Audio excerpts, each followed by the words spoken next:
កាលពី2 ឆ្នាំមុននោះម៉ាក់ខូចចិត្តខ្លាំងណាស់លំបាកដល់ពួកឯងទាំងពីរនាក់ហើយម៉ាក់សុំទោស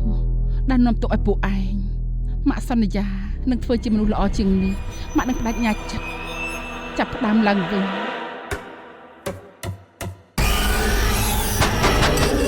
ស្ថានភាពម៉ាក់ឲ្យថ្មីនេះយ៉ាងម៉េចដែរម៉ាក់មួយរយៈនឹងចំណែកណាស់កូនផ្លាស់ប្ដូរច្រើន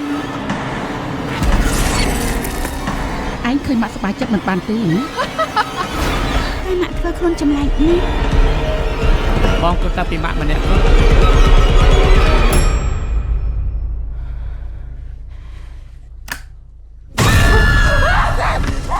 ខ្ញុំឃើញរឿងចម្លែកច្រើនណាស់នៅក្នុងផ្ទះនេះ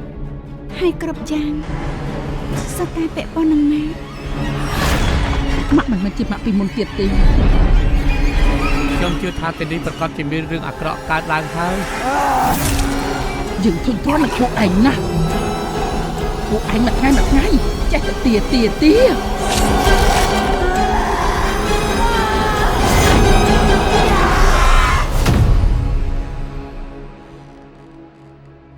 ឯងមិនចង់គេងជាមួយម៉ាក់ទេហ៎